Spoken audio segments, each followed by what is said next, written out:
Buenos dias, Domenico, and thank you for joining us today at Business Spotlight Series. Today, I'm excited to introduce Domenico Crolla, Director of ORO Restaurant.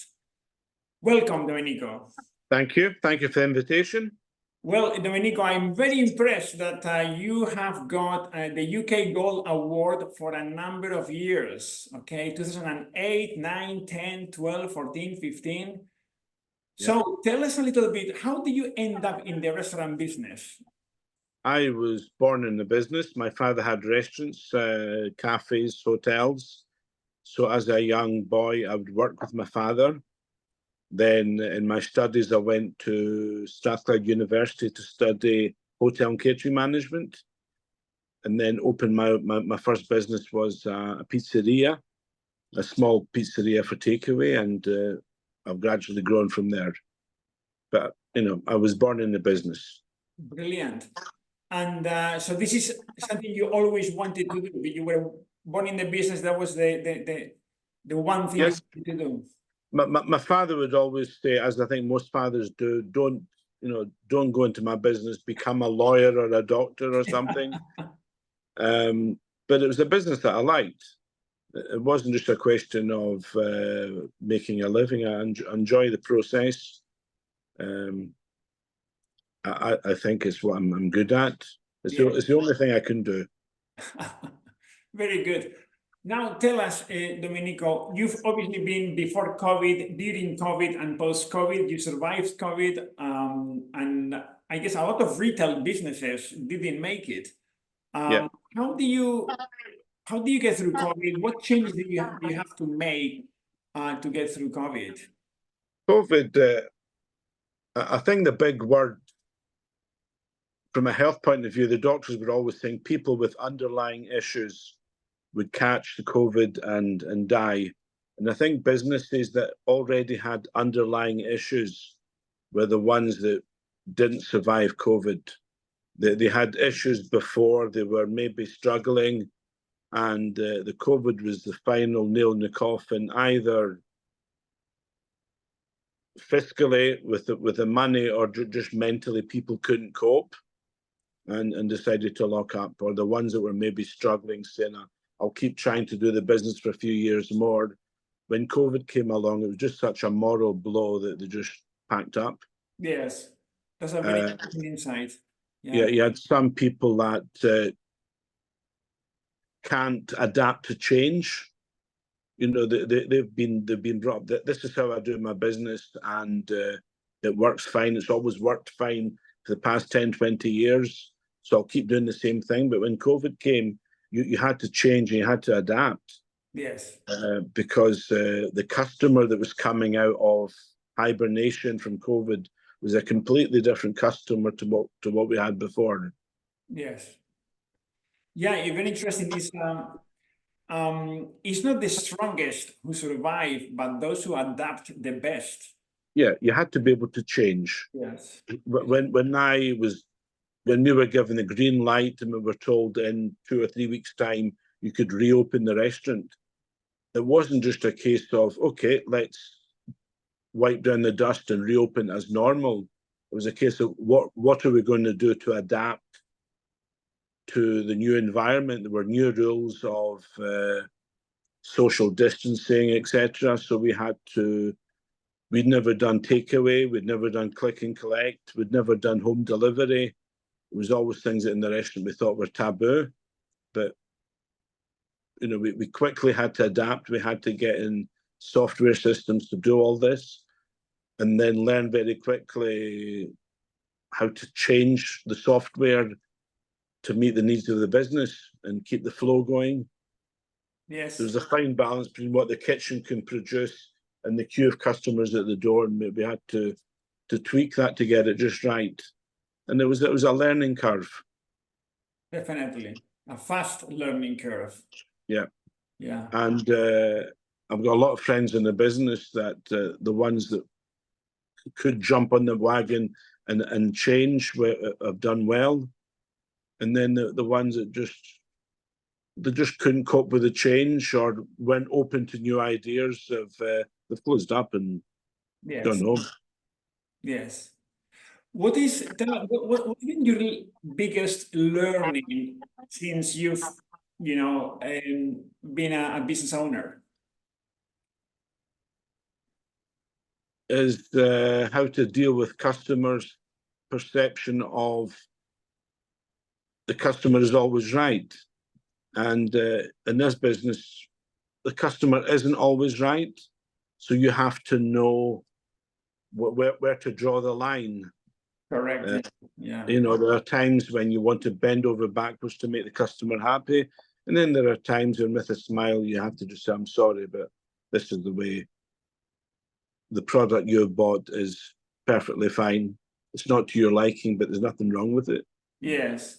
And that reminds me the thing of if you haven't got a niche, and if you try to be all things to all people, then you are nothing to nobody really.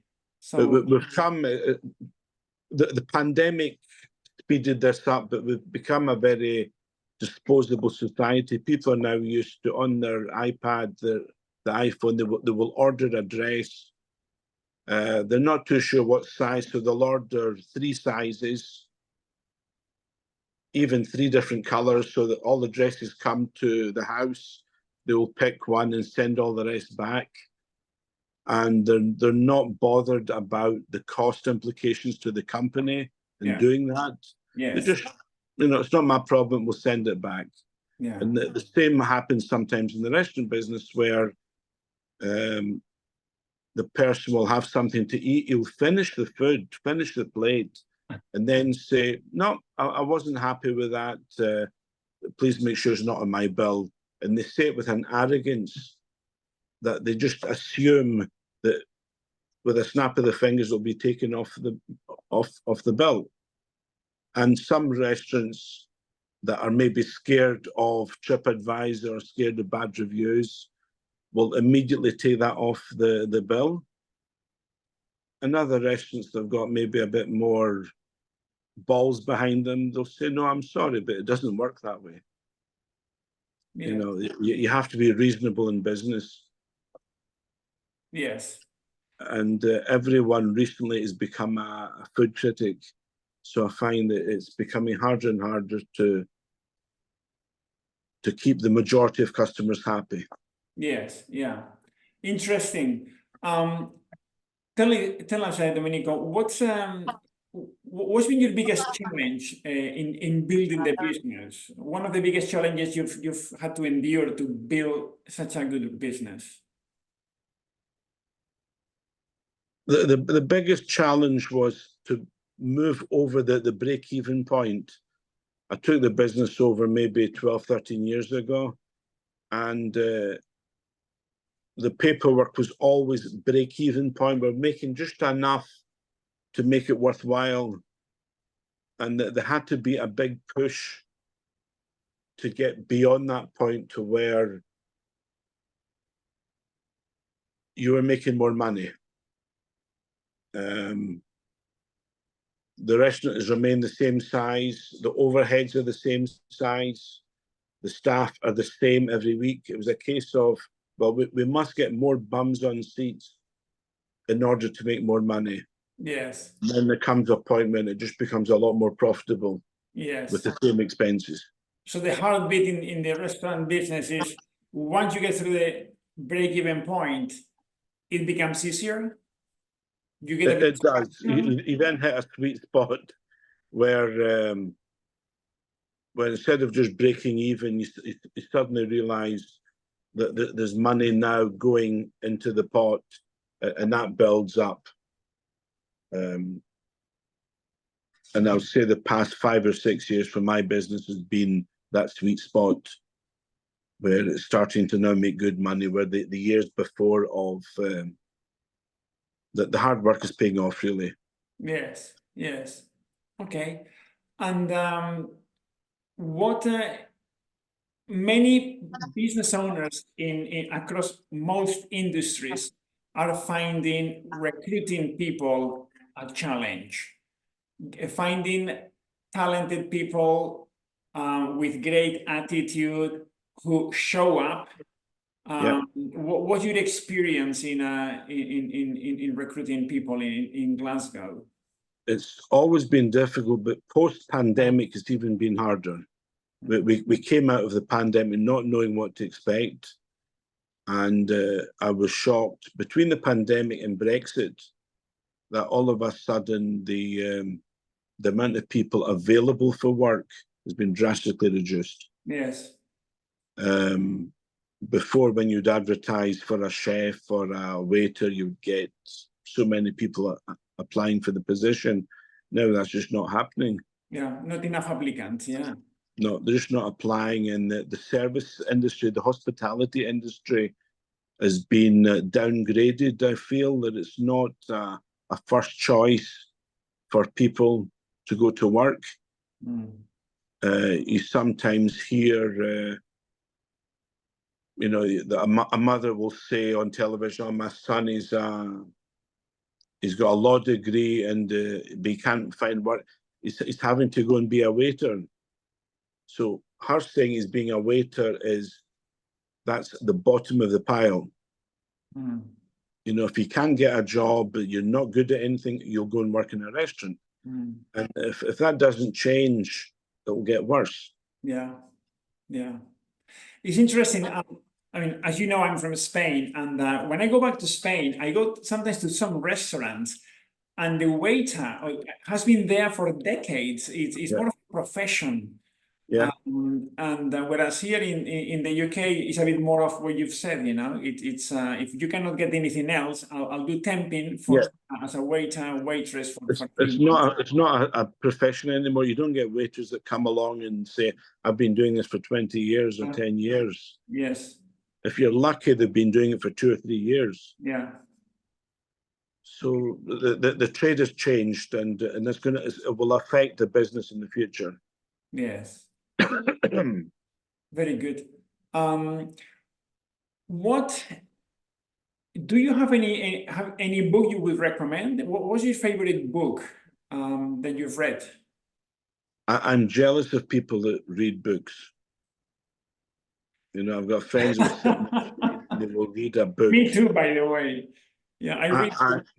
I haven't read a book since I was 16. Yes, yes. You know, and that was because I had to at school. In the past, I bought some books. So I'm going to try and read it, and I'll read the first 2 or 3 pages, and then I lose interest. Yes, yeah. There is a lot of people who find that, and they find a way to read books by listening to podcasts or Audible, listening to books, or they just watch. The way they learn, they watch videos on YouTube or whatever. So, do you have any podcasts maybe that you listen to? No, I don't do podcasts. I don't do audiobooks. I don't read books. Movies. What was your favorite movie? If I had to throw a favorite movie, it'd be the Gladiator. It came out about 20 years ago. I'm looking forward to the new one. I tend to like adventure films if it's more fantasy. I'm working all the time, so if I'm watching a movie, I want to be fantasy. If I'm working all the time, I don't want to read a book about inspirational business or business techniques. I've always found it strange that somebody would go and spend £25 to buy a book written by someone that's telling people how to do business. And is basically telling people, I think, common sense things. Yes. I've always been skeptical of that. I've kept my £25 in my pocket by not buying all these books. But maybe I've been fortunate that, you know, luck's got a lot to play with it. I've been in the restaurant business, and I've always been fortunate that it does well. Yes.